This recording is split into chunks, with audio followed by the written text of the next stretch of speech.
पहला ये क्वेश्चन है, परावर्तन के नियम किसके लिए अच्छे होते हैं? The law of reflection hold good for. परावर्तन बच्चों क्या होता है? ये एक सरफेस है, लाइट आएगी इधर से इधर चली जाएगी, बैक बाउंस हो जाता है, मीन्स आई सरफेस से और टच होके वापस चले जाते हैं, मुड़ जाते हैं। इसी को हम क्या बोलते हैं? परावर्तन या रिफ्लेक्शन बोलते हैं। इसके लिए क्या ज़रूरी है? केवल समतल दर्पण होना जरूरी है, प्लेन मिरर या कॉनकेव या कॉन्वेक्स या ऑल टाइप ऑफ मिरर। तो बच्चों इसका जो आंसर है, कोई बच्चा बताए क्वेश्चन 1 का जो आंसर होगा वो क्या होगा? 4 ऑप्शंस यहाँ पर है कि जब परावर्तन होगा कि कैसी सरफेस होनी ज़रूरी है। समतल दर्पण पे लाइट डालेंगे तो भी वापस चली जाएगी, अवतल दर्पण पे डालेंगे तो भी वापस जाएगी, अगर कॉन्वेक्स है, उत्तर दर्पण है, तब भी लाइट वापस जाएगी। मीन्स कैसा भी दर्पण हो, बस ज़रूरी क्या है कि उसकी एक जो सरफेस है वो क्लोज होनी ज़रूरी है। परावर्तन के लिए ज़रूरी है कि जो सरफेस है ये पॉलिश होनी ज़रूरी है, यहाँ पर ये क्लोज हो तो लाइट इधर से आए और इधर उसकी आकृति कैसी भी हो उस चीज़ से हमें कोई मतलब नहीं होगा। तो बच्चों इसका जो आंसर होगा, इसका आंसर है, काफ़ी बच्चों ने रेस्पॉन्स अच्छा दिया, इसका आंसर होगा डी, क्योंकि लाइट का जो परावर्तन है वो दर्पण से है। दर्पण मीन्स एक ऐसा सरफेस जो एक तरफ से तो बंद हो, दूसरी तरफ से खुली हो।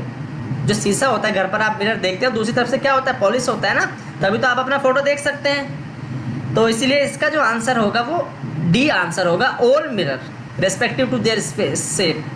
कैसी भी आकार हो उससे कोई मतलब नहीं होगा, बस उस पर एक तरफ पॉलिश का होना ज़रूरी है। एक तरफ अगर पॉलिश है तो परावर्तन अच्छा होगा, उसमें कोई दिक्कत नहीं आएगी।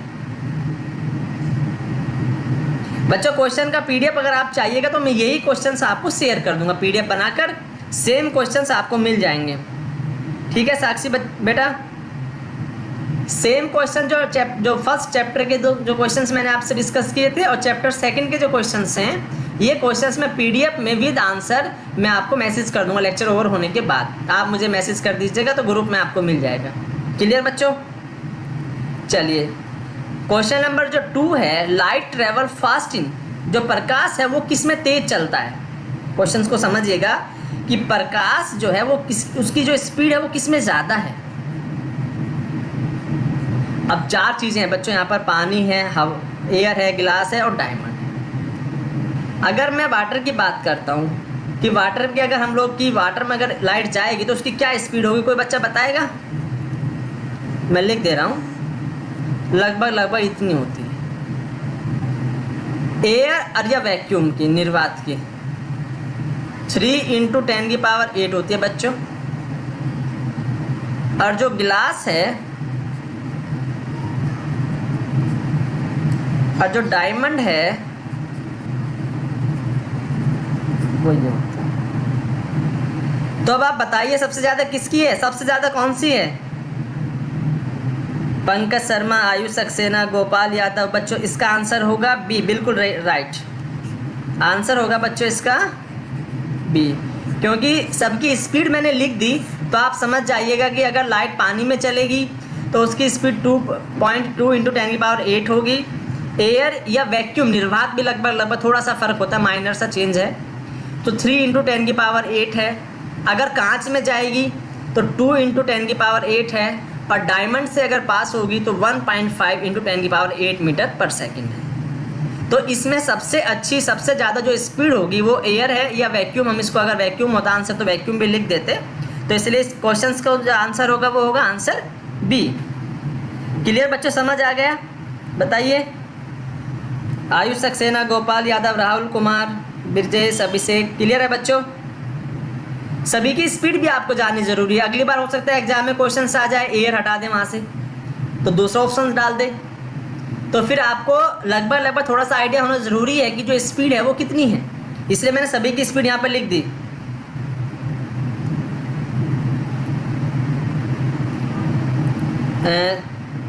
साक्षी बच्चों, आप अपना जो मोबाइल नंबर है वो आप मैसेज में बता दीजिएगा। मैं आपका नंबर लिख दे रहा हूँ, अपना नंबर, तो मैं आपको उस ग्रुप में ऐड कर लूँगा। ठीक है, आप मुझे इस नंबर पर मैसेज कर दीजिएगा, तो आपको सारे जो वीडियोस हैं और जो नोट्स हैं, जो स्लाइड्स हैं, या जो भी प्रॉब्लम्स आपको इस सब्जेक्ट से मतलब की रही होगी तो वो हम लोग उसको क्लियर करेंगे, ठीक है। इस चीज़ को आप, क्योंकि पुराने अगर लेक्चर होंगे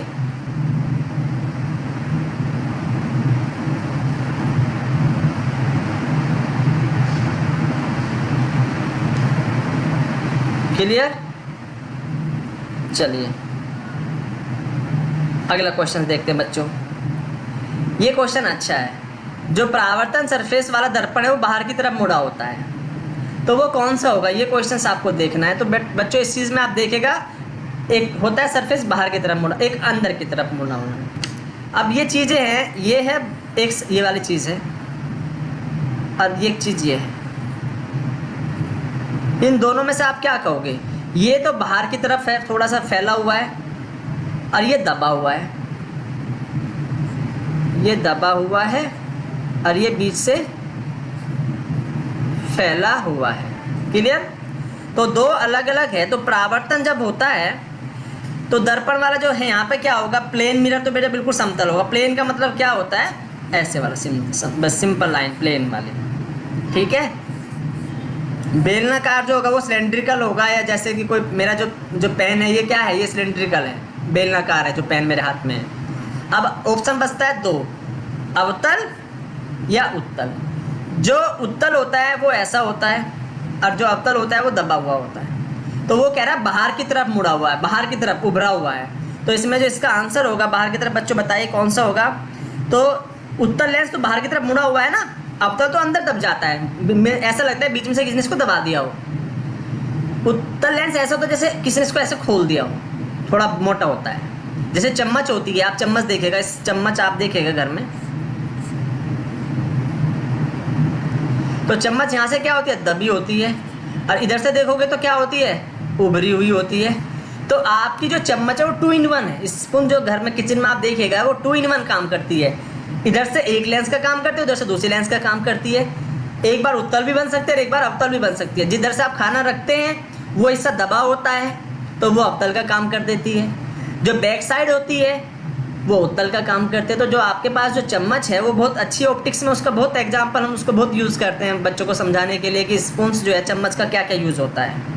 तो बच्चों इसका जो आंसर होगा वो होगा सी, क्योंकि बाहर की तरफ मुड़ा हुआ है, आउटवर्ड लिखा हुआ है। अच्छा बच्चों, आउटवर्ड होता है, एक इनवर्ड होता है। इनवर्ड कैसे होता है, अंदर वाला, और आउटवर्ड क्या है, बाहर की तरफ वाला। इनवर्ड और आउटवर्ड दो चीज़ होते हैं, इनसाइड और आउटसाइड। इनसाइड अंदर और आउटसाइड बाहर की तरफ। तो बच्चों ये क्लियर होगा आपको। हिमांशी ने पूछा सर ये दर्पण है या लेंस है। बेटा हम लोगों ने क्या किया, हम लोगों ने इसके दर्पण की बात की है, यहाँ पे मिरर की बात की है, ठीक है। लेंस नहीं है, मिरर है। पर मिरर आप देखेगा जो मिरर है वो भी दोनों टाइप के होते हैं, कोन के भी मिरर होता है, कॉन्वेक्स भी मिरर होता है, लेंस भी होते हैं, मिरर भी होते हैं। तो यहाँ पर अभी मैंने जो आपको थोड़ा सा समझाने की कोशिश की रिफ्लेक्शन वाली, परावर्तन कब होगा, परावर्तन तो दर्पण से होगा, और परावर्तन हमेशा एक सरफेस जब क्लोज होती तभी तो लाइट जाएगी। अगर पूरा कांच होता तो परावर्तन नहीं होगा, फिर वो अपवर्तन हो जाता, वो लाइट उसके अंदर चली जाती। क्लियर। चलिए ठीक है, तो अगला क्वेश्चन देखते हैं बच्चों। ये क्वेश्चंस बच्चों बहुत इंटरेस्टिंग है, डेली लाइफ का सबसे इंपॉर्टेंट क्वेश्चन है, इसको आप इंपॉर्टेंट नोट कर लीजिएगा। कुछ क्वेश्चंस इंपॉर्टेंट होते हैं। हमारी बाइक पर जो लेंस लगा होता है, जो व्हीकल्स होते हैं उसमें साइड में मिरर लगे रहते हैं जिसमें हम लोग पीछे के लोगों को देखते हैं, तो वो लेंस कौन सा होता है, ये अच्छा क्वेश्चन है। जितने भी व्हीकल्स है, जितने भी वाहन है, उसमें जो साइड मिरर होता है तो वो दो वर्ड्स होते हैं बेटा, एक फ्रंट होता है, एक रियर होता है। यहाँ पे रियर व्यू लिखा है, मतलब पीछे वाला। एक होता है फ्रंट, एक रियर। रियर मीन्स पीछे का। पीछे का व्यू देखने के लिए हमें क्या करना पड़ता है, दो गाड़ी है, दो साइड में मिरर लगे होते हैं, तो दो साइड में जो मिरर लगे होते हैं हम लोग बहुत दूर का उससे देख लेते हैं। ड्राइवर बैठा सीट पर, साइड में मिरर लगा, उससे देख लेगा, पीछे के बहुत लोगों को देख सकता है, इधर मुड़ना है, कोई पीछे से वाहन तो नहीं आएगा। बाइक पर भी लगे होते हैं, वो सब के सब दर्पण हैं, सब के सब मिरर हैं। तो कौन सा मिरर होता है बच्चों, ये क्वेश्चन है। वो जो मिरर है आप देखिएगा, उत्तल लेंस या उत्तल है, उत्तल दर्पण है या अवतल दर्पण है। ये कंसेप्ट क्या करते हैं, बहुत सारे हम लोग बहुत सारे एरिया को उस फोटो को लेंस में ला के देखना होता है, मतलब बहुत बड़ी जगह को इस छोटे से लेंस में देखना है। तो बहुत सारी जो लाइनें हैं उसको हम क्या करते हैं, एक पॉइंट पर लाते हैं। उत्तल लेंस का काम है बहुत सारी चीज़ों को इकट्ठा करके लाना। अवतल दर्पण का जो काम होता है बच्चों, वो होता है फैला देना, बहुत सारे प्रकाश को दूर दूर फैला देना। तो हम लोगों की कोशिश ये रहती है कि पीछे का 200 या 300 मीटर का जो हिस्सा है वो 200-300 मीटर का हिस्सा छोटे से शीशे में आ जाए। तो 200 या 300 मीटर का जो आप शीशे में देखने के लिए आपके पास ज़रूरी है कि आपका जो लेंस है वो कैसा होना ज़रूरी है, वो आपका उत्तल लेंस होना ज़रूरी है। अगर मैं सॉरी दर्पण की बात कर रहे हैं, मैं एक बार एग्जांपल, जैसे ये वाला है, इसका काम क्या होता है बच्चों, ये जैसे ये लाइन आई तो सबको इधर इकट्ठा कर देना, इतनी सारी लाइनों को इस पॉइंट पर इकट्ठा कर देना। और अगर ऐसा होता ये वाला एग्जांपल हो, ये है उत्तल और ये है अवतल जो दबा हुआ है। इसका काम क्या होता है बच्चों, जब ये लाइट ऐसे डालेंगे ये सबको फैला देता है, दूर दूर फैलाने का काम है इसका। अवतल का काम ही फैलाने का होता है, उत्तल का काम होता है समेटने का। उत्तल जो लेंस है बी की अगर हम बात करते हैं, मिरर से वर्चुअल इमेज बन जाएगी। मिरर से क्या होगा, अगर ये मिरर होता तो ये लाइट कट के यहाँ आ जाती। एक छोटे से लेंस से, वो लेंस जब हम लोग बचपन में देखते थे, एक मैग्नीफायर आता है, वो कार्बन के पेपर को जला देता था। तो कार्बन के पेपर को जो उत्तल लेंस जला सकता है, अवतल नहीं जला सकता। उत्तल लेंस क्या करता है, बहुत सारी लाइटें आएगी सन से, इतनी पैकेट आएगी लाइट का, इतना सारा पैकेट, इतनी पैकेट जब लेंस पर डलेगी सबको इकट्ठे करके एक बिंदु बनाएगा, और उस बिंदु से क्या होगा, कार्बन पेपर जल जाएगा। तो कार्बन पेपर को जलाने का सबसे आसान तरीका किससे था, उत्तल लेंस से होता था, ना कि अवतल से। अवतल अगर आप करोगे तो प्रकाश को क्या करेगा, वो फैला देगा। तो जितने भी हमारे घर पर या जितने भी व्हीकल्स आप देखते हैं उन सब में उत्तल दर्पण लगा होता है, ताकि बहुत सारी चीज़ों को उसके अंदर लेकर आ जाए, छोटे से शीशे में लेके आ जाए। आप बहुत दूर तक की चीज़ें छोटे से मिरर में देख पाएंगे। अवतल अगर आप लगाएंगे तो वो सबको फैला देगा, थोड़ी सी चीज़ को बहुत फैला देगा, तो कुछ दिखेगा नहीं आपको। क्लियर? तो बच्चों इसका जो आंसर होगा, इसका आंसर होगा ए। ठीक है, चलिए अब नेक्स्ट क्वेश्चन देखते हैं। The deviation of light ray from its path when it travel from one transparent medium to the another transparent medium is called. बच्चों एक मीडियम से दूसरे मीडियम में जाना है, ये एक मीडियम है, एक माध्यम है, ये माध्यम 1 है और ये माध्यम 2 है। तो कोई लाइट इस माध्यम से आएगी और इस माध्यम में जाना है, तो 1 से 2 में जाना है। इसको क्या कहते हैं ये समझना है बस। तो 4 ऑप्शंस है। जब भी कोई प्रकाश, जब भी कोई लाइट एक माध्यम से दूसरे माध्यम में जाता है, दोनों माध्यम कैसे हैं, पारदर्शी हैं, ट्रांसपेरेंट है, पारदर्शी है।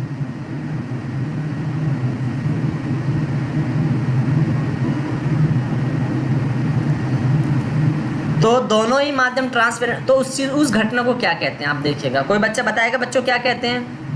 आंसर आने शुरू हो गए। तेज प्रताप ने बता दिया, ए के तिवारी ने बताया कि बी आंसर होगा, अपवर्तन होगा। बिल्कुल सही बात है।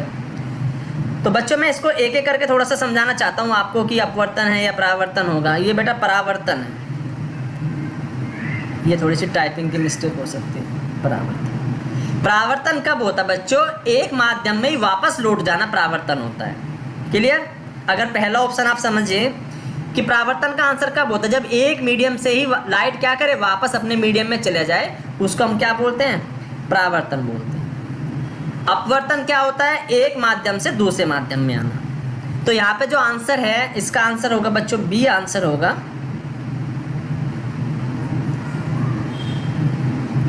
क्योंकि वो एक माध्यम से दूसरे माध्यम में आने की बात करता है। तो एक माध्यम से दूसरे माध्यम में आने की जो घटना है उसको रिफ्रैक्शन या अपवर्तन कहते हैं। डिस्पर्सन बेटा फ्लॉ होता है, डिस्पर्स हो जाना। हम कभी कभी कहते हैं हम सब कि जल्दी जल्दी आप क्लास से बाहर निकल जाओ, डिस्पर्स हो जाओ, जल्दी जल्दी ग्राउंड में फैल जाओ, फैलाना होता है डिस्पर्सन। जैसे जो प्रिज्म होता है, प्रिज्म क्या करता है, एक लाइट को 7 लाइट में बना देता है, फैला देता है लाइट को। जो प्रिज्म पर आप लाइट डालते हैं तो वो अलग अलग कलर बनाता है, उसी को हम डिस्पर्सन भी कहते हैं। और जो स्कैटरिंग होता है बच्चों, जो इंद्रधनुष बनता है, आपने देखा होगा इंद्रधनुष, वो स्कैटरिंग से बनता है, क्योंकि जब लाइट है ना वो छोटे छोटे बारिश की बूंदें हैं, तो लाइट क्या करती है, बारिश की बूंदों पे पड़ती है, तो वहाँ से क्या होता है, अलग अलग कलर की क्या होती है, इंटरफ्रेंस बनता है और वो अलग अलग कलर दिखाई देता है, तो वहाँ पे स्कैटरिंग होता है। या आप ये कह सकते हैं कि जो आकाश है ना नीला है, कहते हैं कलर है, नोबेल प्राइज इसी घटना को मिला था कि आकाश का जो कलर है वो नीला है, वो स्कैटरिंग का ही वहाँ पर एक कंसेप्ट आता है।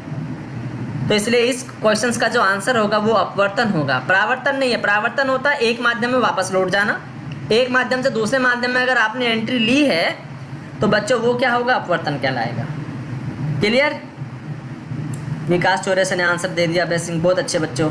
इसका मतलब आपको चीज़ें समझ आ रही है, इसलिए आप बड़ी स्पीड से आंसर देते हैं। अब जो इंटरफ्रेंस है में कौन सा प्रिंसिपल यूज होता है? The main principal use in interference. Interference क्या होता है बच्चों? जब दो वेव आपस में मिलती हैं, इंटरफेयर करना। इंटरफेयर करना मतलब क्या होता था, आपको बच्चा बताएगा इंटरफेयर करना क्या कहलाता है? कभी कभी किसी को बोल देते हैं, मेरा रूम पार्टनर है, यार देखो आप रूम तो शेयर करोगे पर आप मुझे मेरे काम में इंटरफेयर नहीं करोगे। तो ऐसा बोलने से क्या मतलब है बच्चों, बताओ? इंटरफेयर करना क्या होता है? केवल इंटरफेयर बता दो। इंटरफेयर होता है कि ये दो रूम पार्टनर है, अलग अलग एक रूम शेयर करते हैं, और बस ये कंडीशन है कि आप एक दूसरे के काम में क्या नहीं करोगे, इंटरफेयर नहीं करोगे।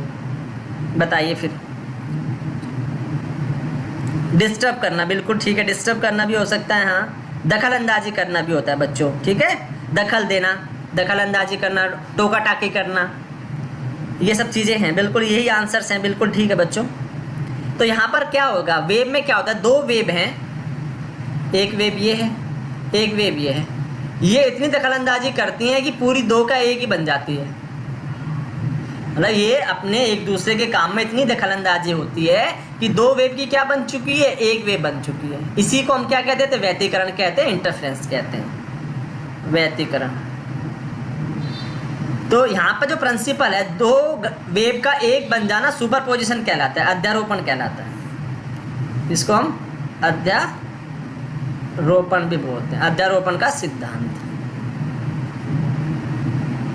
ठीक है। अध्यारोपण का जो सिद्धांत है वो क्या है बच्चों की, दो चीज़ें हैं या दो से अधिक जितनी भी वेव्स होती हैं वो आपस में मिल जाती हैं और मिलकर एक नई वेव बना देती हैं।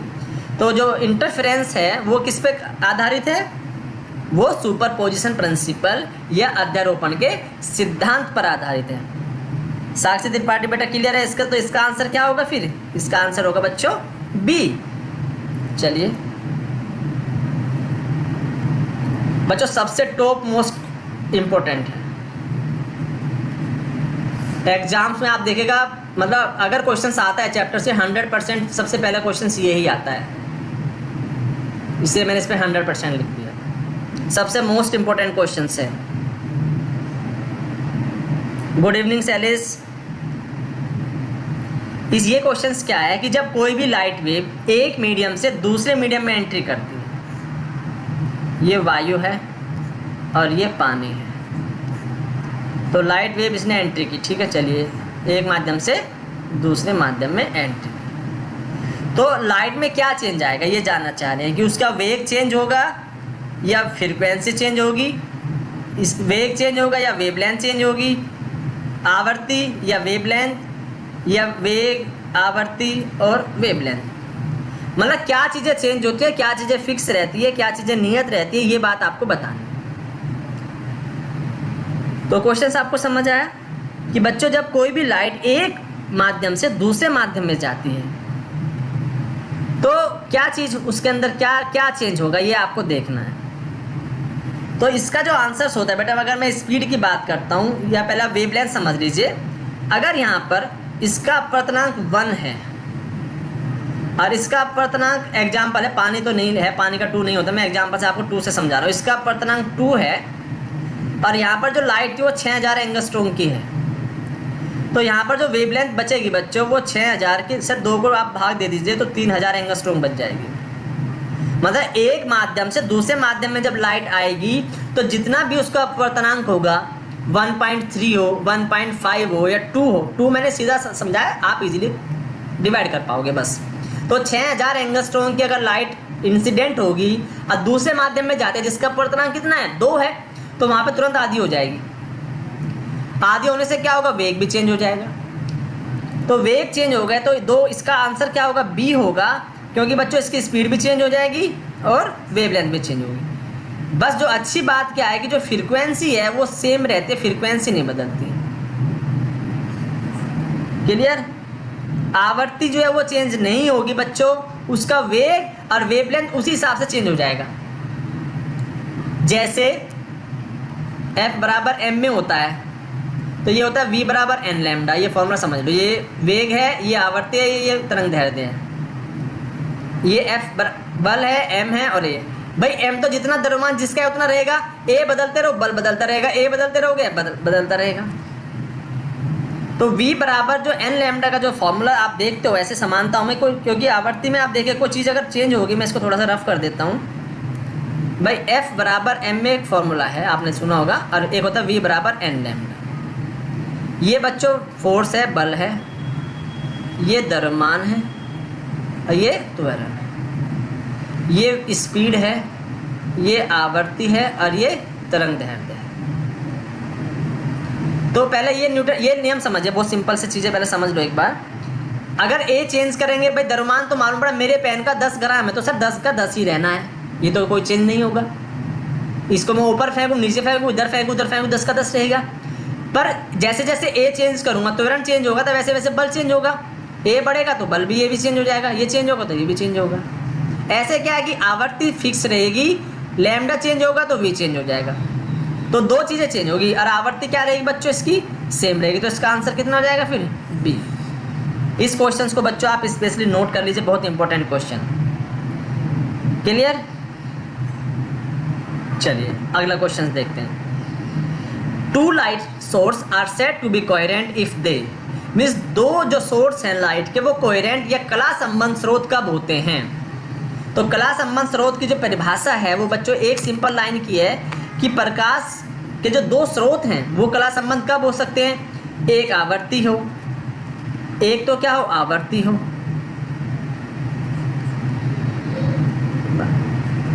या सेम तरंग दैर्ध्य हो,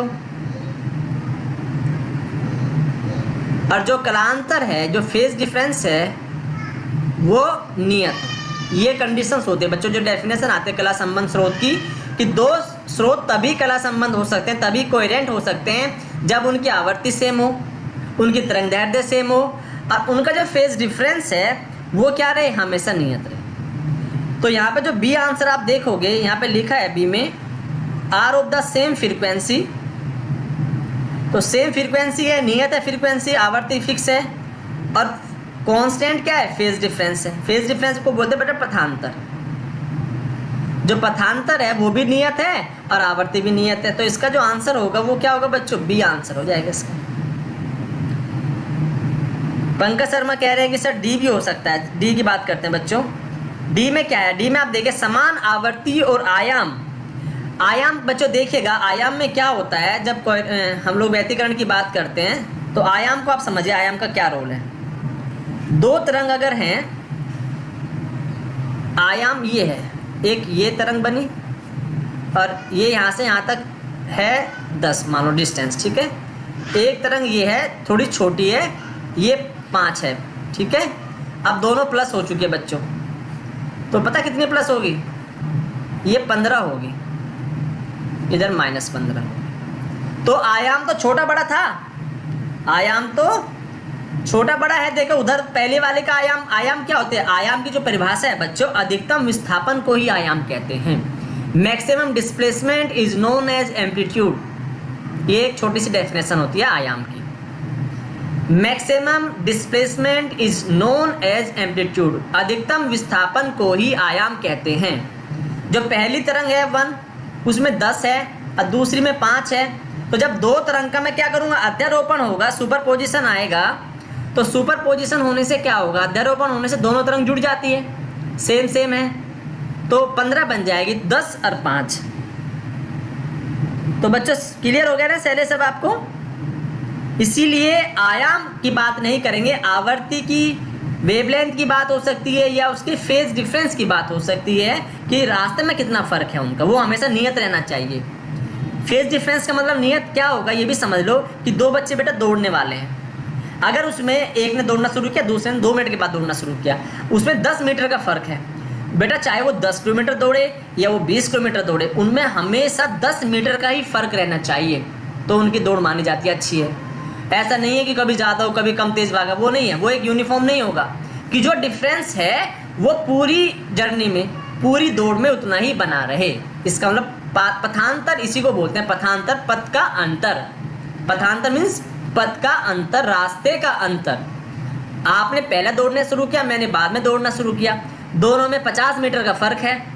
आप भी सेम स्पीड से दौड़ना, मैं भी, हम लोग दोनों ने क्या क्या प्रॉमिस किया हुआ है कि हम दोनों सेम स्पीड से दौड़ेंगे। अगर हमने अपना प्रॉमिस पूरा किया तो दोनों के बीच में आधे घंटे के बाद भी 50 मीटर का ही फ़र्क बना रहेगा।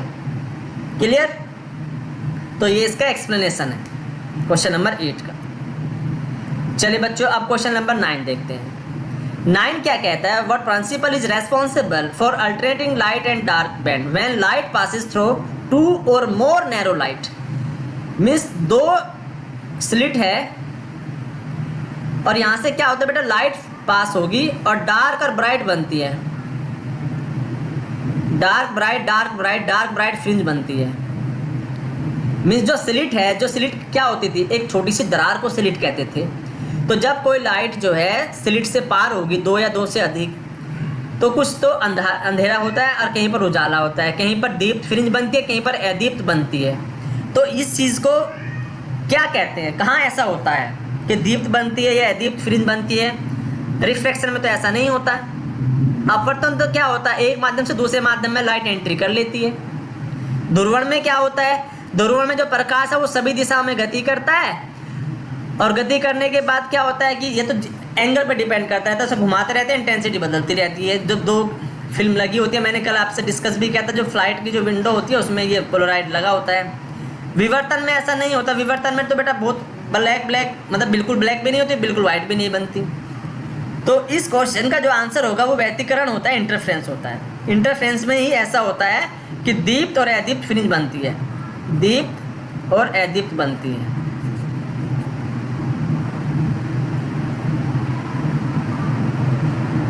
तो दीप्त और अदीप्त फ्रिंज किसमें होती है? व्यतिकरण में क्या होता है बच्चा, जब 2 या 2 से अधिक जो तरंग हैं वो आपस में सुपर इम्पोज करती है। सुपर इम्पोज करने के बाद किसी बिंदु पर तीव्रता अधिकतम होती है और किसी बिंदु पर जो तीव्रता है वो न्यूनतम होती है। इसी घटना को हम लोग व्यतिकरण या इंटरफेरेंस कहते हैं। क्लियर? तो इस क्वेश्चन का जो आंसर होगा बच्चों वो क्या होगा, व्यतिकरण होगा या इंटरफेरेंस होगा। जब कोई भी लाइट 2 स्लिट या 2 से अधिक स्लिट से गुजर जाएगी तो सामने जो पर्दा लगा होगा उस पर्दे पर दीप्त और अदीप्त फ्रिंज बनती है, डार्क और ब्राइट। क्लियर है विकास बच्चे? पंकज शर्मा, ए के तिवारी, अभिषेक मौर्य, सब ठीक है, समझ आ गए हैं? विवेक बेटा थोड़ा सा इसको समझिएगा, दोबारा से क्लियर हो जाएगा, ठीक है? कोई डाउट होगा तो बताइएगा। चलिए क्वेश्चन नंबर जो 10 है ये समझिएगा आप। एक सिंगल लाइट है, वो एक नैरो स्लिट से गुजरती है और लाइट को फैला देती है। कैसे बच्चों? इस एग्जाम्पल का, एक सिंगल स्लिट है, ये एक छोटा सा छेद है और ये बच्चों टॉर्च है, टॉर्च लाइट आएगी और ये एक स्मॉल ओपनिंग बोलते हैं, स्मॉल ओपनिंग। स्मॉल ओपनिंग का मतलब बेटा बहुत छोटा सा छेद है, छोटी सी दरार है, छोटी सी स्लिट बनी हुई। तो यहाँ पे क्या होता है, लाइट फैल जाती है और लाइट बहुत दूर तक फैल जाएगी। और जब ये छेद के सामने जो दीवार है यहाँ पर तो लाइट बेटा बहुत ज़्यादा होगी और धीरे धीरे क्या होगी, कम होती चल जाएगी। इधर भी ज़्यादा होगी और धीरे धीरे ये। तो इस घटना को क्या कहते हैं बच्चों बताइए? लाइट जब स्प्रेड होती है, लाइट कैसे फैलती है? कमरे में एक विंडो हो, बच्चों समझिएगा, कमरे के अंदर एक विंडो है और दिन निकला हुआ है और सन की लाइट कमरे में उसी विंडो से आती है, पूरे कमरे में फैल जाती है। आप देखिएगा सन से जो लाइट है, ये सन है, ये बार बार ओपन हो जा रहा है, पता नहीं क्या इससे। ये एक रूम है, हमारा रूम है ये वाला, ठीक है? और ये बच्चों विंडो है और ये गेट था जो कि बंद है।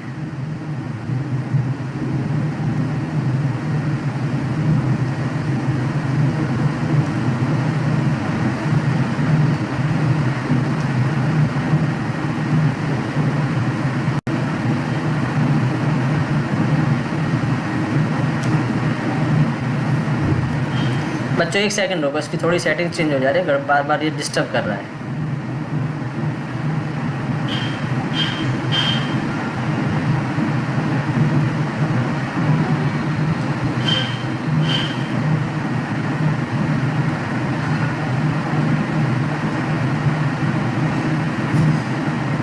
चलिए, ये गेट बंद है और ये विंडो ओपन है, तो सन से हमें लाइट कैसे मिलती है? इस विंडो से लाइट एंट्री करेगी और पूरे कमरे में फैल जाएगी। पर इस विंडो के सामने जो होगा ना, कहते हैं विंडो के सामने बैठना है यार तो उजाला अच्छा आएगा, यहाँ पर अधिक होगा, सबसे अधिक लाइट यहाँ पर होगी और बाकी जगह धीरे धीरे क्या हो जाएगी, कम लाइट आएगी। तो इस घटना को हम लोग विवर्तन या डिफ्रैक्शन कहते हैं। तो सन से जो लाइट हमें मिलती है, सन से लाइट मिलना क्या कहलाता है? विवर्तन कहलाता है। ठीक है, या किसी भी नुकीले, किसी भी विंडो से, किसी भी कॉर्नर से जब लाइट टर्न करती है उसको क्या कहते हैं? विवर्तन कहते हैं। तो बच्चों इसका जो आंसर होगा वो डिफ्रैक्शन होगा। छोटी सी नैरो जो स्लिट है, छोटा सा छेद से जब लाइट गुजरती है वो लाइट अंदर जाके फैल जाएगी, इस घटना को हम लोग विवर्तन कहते हैं। लाइट स्प्रेडिंग, स्प्रेड मीन्स फैलना। कहते हैं आप अपने ज्ञान को स्प्रेड कर दो। टीचर क्या करता है? टीचर अपनी नॉलेज को स्प्रेड करता है, फैला देता है सब जगह कि हाँ मुझे ये चीज़ें हमने सीखी है, हम कोशिश करेंगे ये चीज़ें आप लोगों को सिखा दें। तो यही है, लाइट भी स्प्रेड होती है कि सन से लाइट आपके रूम में आएगी, पर रूम में क्या है, पूरा रूम थोड़ी खुला है।